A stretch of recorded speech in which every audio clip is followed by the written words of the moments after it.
संसार से जीव का नाता छूटता है तभी परमात्मा से उसका नाता जुड़ सकता है। ध्यान दें, अगर ये चाहो कि हम संसार से भी नातेदारी बनाए रखें और भगवान से भी नातेदारी जोड़ ले तो ऐसा संभव। जहां काम तहां राम नहीं, जहां राम नहीं काम, तुलसी कबहु के रही सके, रवि रजनी प्रेमियों, जब रात होती है तो दिन नहीं होता और जब दिन होता है तो रात नहीं होती।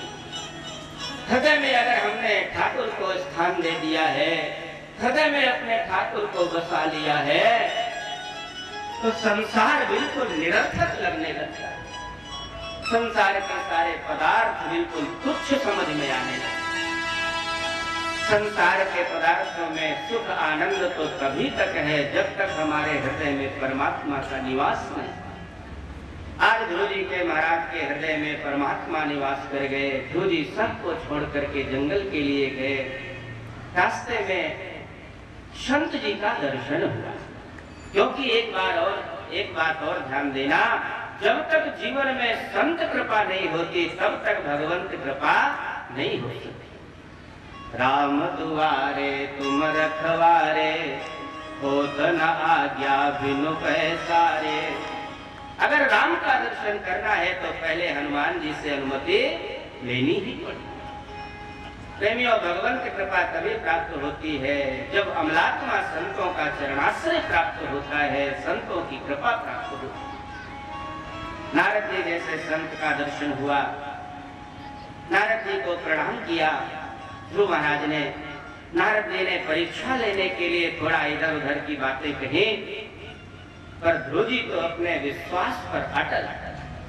नारद जी ने देख लिया इसको भगवान जरूर मिलेंगे, ये तो भगवान का परम भागवत है।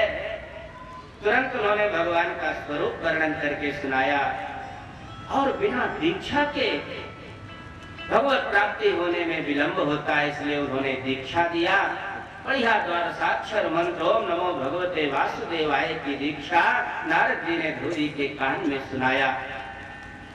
ध्रुव जी महाराज गए और जाकर के मधुबन में, प्रेमियों ये मधुबन मथुरा को कहा गया है।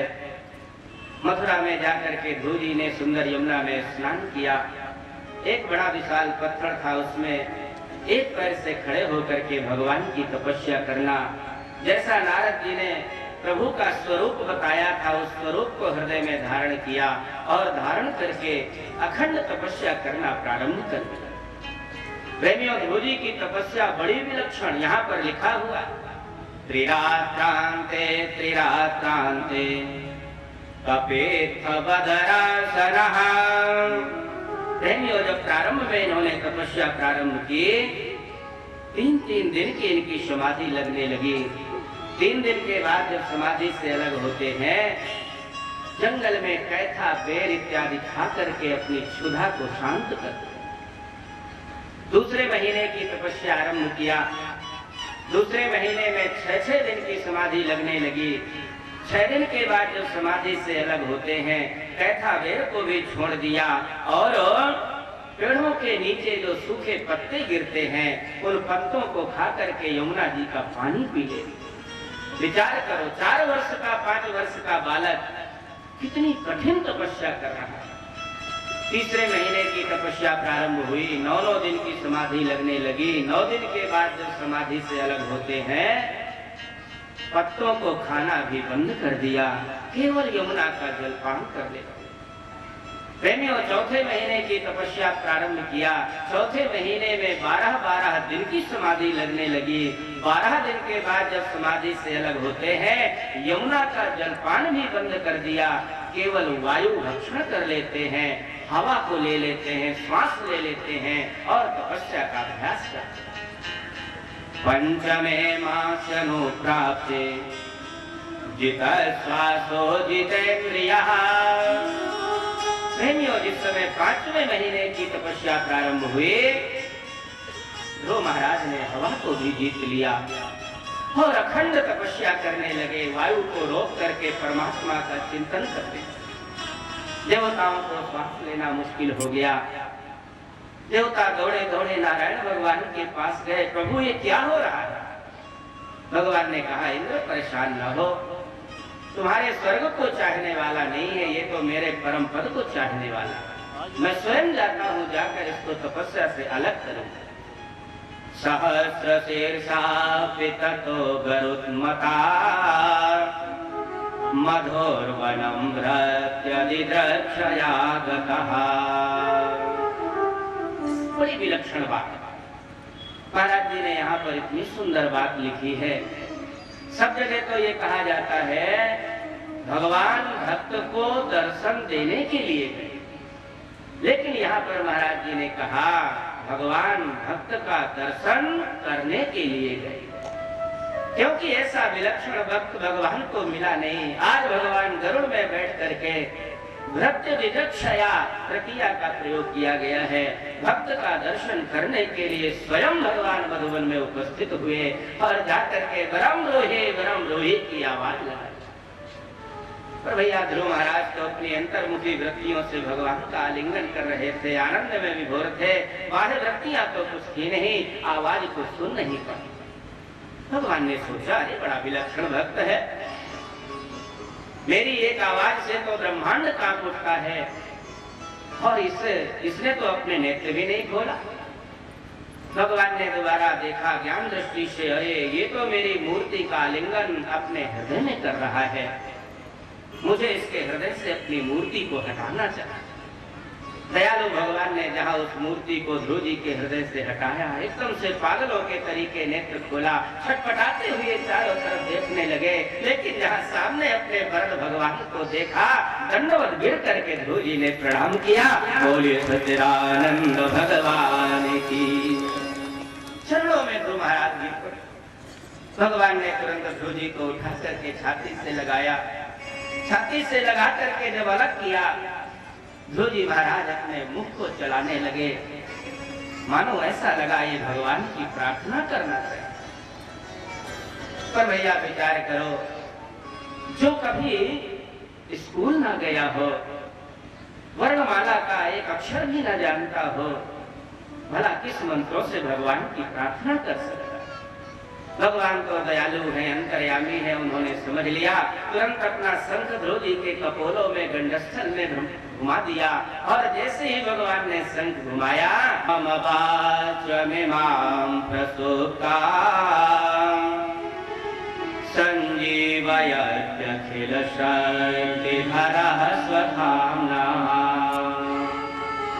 अन्यासहस्रचरणश्रवणत्वगादे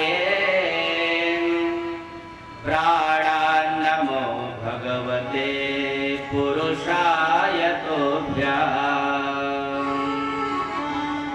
योऽन्तः प्रविश्य मम वाचमिमां प्रसुप्ताम् इमां प्रसुप्तां मम वाचम अंतः प्रविश्य यः संजीवयति।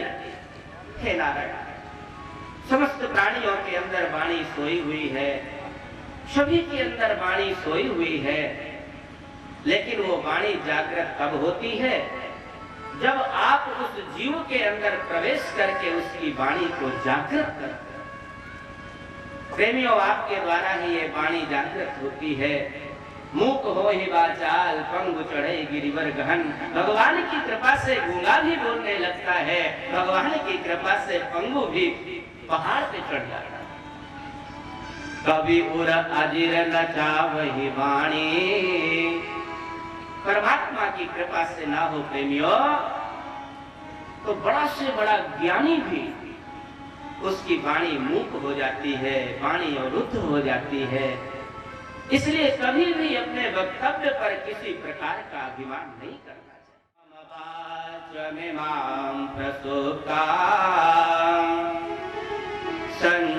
संजीवयत्यखिल शक्तिधरः स्वधाम्ना अन्यासहस्रचरणश्रवणत्वगादे प्राणान्नमो भगवते पुरुषाय तोभ्यम्। योऽन्तः प्रविश्य मम वाचमिमां प्रसुप्ताम् इमां प्रसुप्तां मम वाचम अंतः प्रविश्य यः संजीवयति। हे नारायण, समस्त प्राणियों के अंदर वाणी सोई हुई है, सभी के अंदर वाणी सोई हुई है, लेकिन वो वाणी जागृत कब होती है? जब आप उस जीव के अंदर प्रवेश करके उसकी वाणी को जागृत करते। प्रेमियों, आपके द्वारा ही ये वाणी जागृत होती है। मूक हो ही बाचाल, पंगु चढ़े गिरिवर गहन। भगवान की कृपा से गूंगा भी बोलने लगता है, भगवान की कृपा से पंगु भी पहाड़ पे चढ़ जाता है। कभी उर अजिर नचा वही वाणी। परमात्मा की कृपा से ना हो प्रेमियों, तो बड़ा से बड़ा ज्ञानी भी उसकी वाणी मूक हो जाती है, वाणी अवरुद्ध हो जाती है। इसलिए कभी भी अपने वक्तव्य पर किसी प्रकार का अभिमान नहीं करना चाहिए। ध्रुव जी ने अपनी प्रार्थना पर कहा, केवल वाणी को जगाने वाले आप नहीं, बल्कि शरीर के जितने अवयव हैं सभी को आप जागृति प्रदान करने वाले। अन्यास हस्त चरण श्रवण त्वगादीन प्राणान्नमो भगवते पुरुषाय तोभ्यम्। प्रेमियों, ये हाथ में जो हिलता है वो हमारी शक्ति से नहीं। अगर हम लोग ये अपनी शक्ति का विश्वास करें तो विचार करो, जिस समय व्यक्ति को फालिस मार जाती है, हाथ तो उसका रहता है उसके पास, लेकिन वो हाथ को हिला नहीं पाए। दूसरे हाथ से उठाकर यूं रखेगा, उठाकर यूं रखेगा, हाथ तो है लेकिन वो उठा नहीं सकता।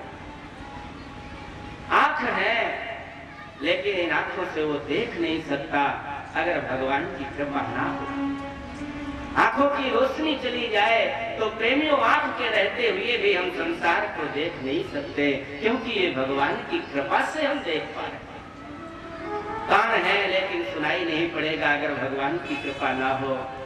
ध्रुव जी ने अपनी प्रार्थना में कहा, नारायण शरीर के जितने भी अवयव हैं सभी को जागृत करने वाले आप हैं, आपके अलावा ये शरीर किसी कार्य का नहीं। धिक्कार है उन पुरुषों की बुद्धि को, धिक्कार है उन प्राणियों को जो इस नाशवान शरीर पर इतना अभिमान कर रहे हैं। ये शरीर अभिमान करने योग्य नहीं है, बल्कि इस शरीर के अंदर बैठे हुए चेतन आत्मा पर अभिमान होना चाहिए। अस अभिमान जान दिए भोरे, मैं सेवक सीतापति मोरे, मैं भगवान का हूँ और भगवान मेरे हैं, बस ये अभिमान सर्वश्रेष्ठ अभिमान है। शरीर का अभिमान नहीं करना चाहिए। बड़ी लंबी चौड़ी ध्रुव जी ने प्रार्थना किया। भगवान उनकी प्रार्थना से प्रसन्न होकर के कहा, बेटा ध्रुव मांग।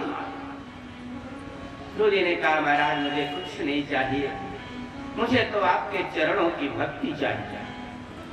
भगवान ने कहा, बेटा इसमें तुम्हारी कोई गलती नहीं। अरे ये तो मेरे स्वरूप की एक बहुत बड़ी परिभाषा।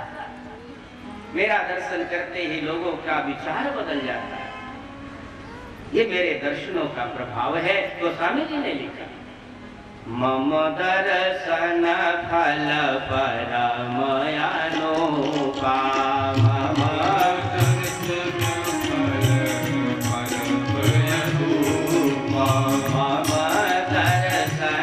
फल परम अनूपा, मम दर्शन फल परम अनूपा,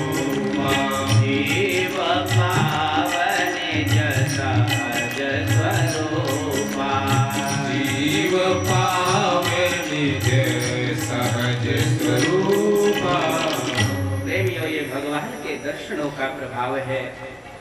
ऐसे तो भक्त बहुत कुछ दिमाग में रखता है, भगवान मिल जाएंगे तो ये मांगूंगा, भगवान मिल जाएंगे तो ये मांग लूंगा। लेकिन जिस समय भगवान की रूप माधुरी का दर्शन होता है, प्रेमियों उसको सब कुछ भूल जाता है। सिर्फ वो भगवान के चरणों का आश्रय मांगता है, भगवान की कृपा मांगता है। आज ध्रुव जी महाराज ने जिस समय देखा, भगवान से भक्ति मांग लिया, प्रभु मुझे भक्ति चाहिए। भगवान ने कहा, बेटा मैं अंतर्यामी हूँ, वेदाहं ते व्यवसितम् हृदिराजन्य बालको। अरे बेटा मैं तेरे अंदर की भावना को समझता हूँ, इस समय की भावना को भी जानता हूँ और उस समय की भावना को भी जानता हूँ। घर से तू चला था कि मैं तपस्या करके अपने पिता की गद्दी प्राप्त करूंगा, और आज तेरे अंदर भक्ति का भाव आ गया। बेटा चिंता मत करो, मैं तुम्हें वरदान देता हूँ, तुम 36,000 वर्ष तक अपने पिता की गद्दी का भोग करो, और भोग करने के बाद माँ के सामने तुमने परम पिता की गद्दी की कामना की थी। 36,000 वर्ष भोग करने के बाद तुम्हें मेरा परम पद प्राप्त होगा, जिस पद को आज तक कोई नहीं प्राप्त कर पाया।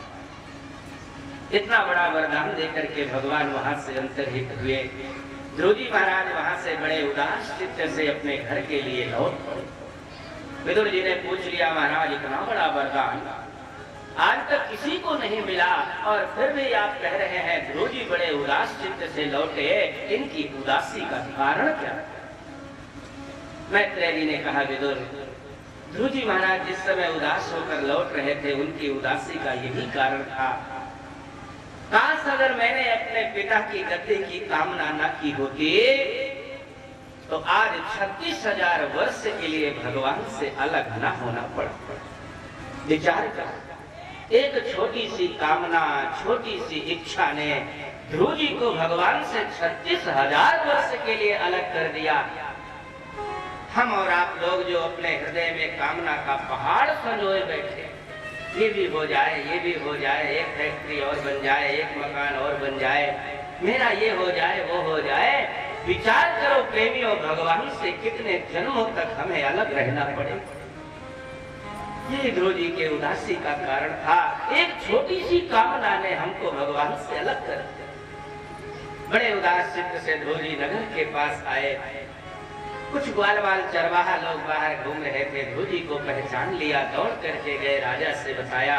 राजा उत्तानपाद जो पुत्र के विरह में बिल्कुल पागल हो चुका था, दौड़ करके आया और आकर के बेटे को हृदय से लगाया। दोनों माताएं सुनीति और सुरुचि पालकी में बैठ करके आई और दोनों ध्रुव जी के सामने खड़ी हो गई। ध्रुव जी ने जहाँ दोनों माताओं को देखा, बड़ा धर्म संकट उपस्थित हो गया। क्या करूं? पहले अपनी माता को प्रणाम करूं कि पहले विमाता को प्रणाम करूं? प्रेमियों, भगवान और भक्तों के सामने ऐसे संकट अक्सर आते हैं। भगवान राम के भी सामने संकट आया। जिस समय भगवान 14 वर्ष का वनवास व्यतीत करके आए, कौशल्यादि मातु सब धाई, निरखि बक्ष जिमि धेनु लवाई। तीनों माताएं दौड़ करके आई, भगवान राम के सामने खड़ी हो गई। भगवान विचार करने लगे, क्या करें? प्रथम राम भेटी कैकेयी।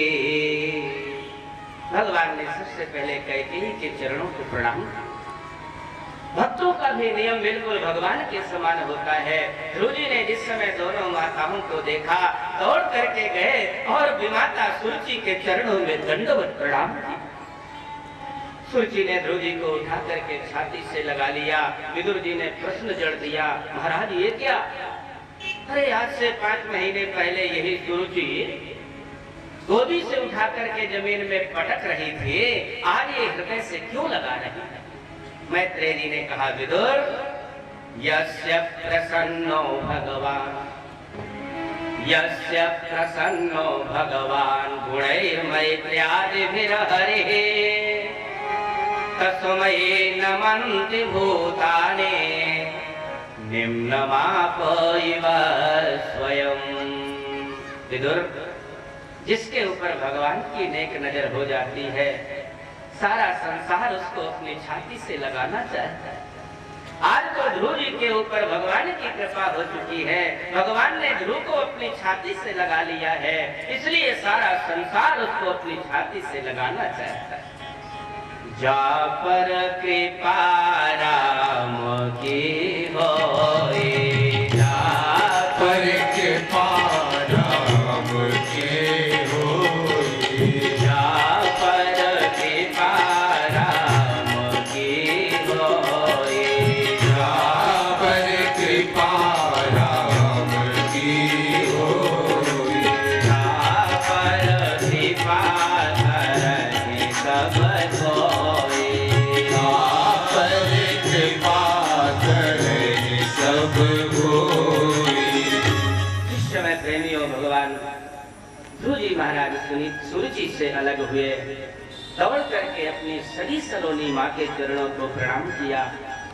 जिस समय माता सुनीति ने अपने प्यारे लाल को अपनी छाती से लगाया, बूढ़ी माता के स्तनों से दूध की धारा निकल पड़ी, आंखों से अश्रुधारा निकलने लगी।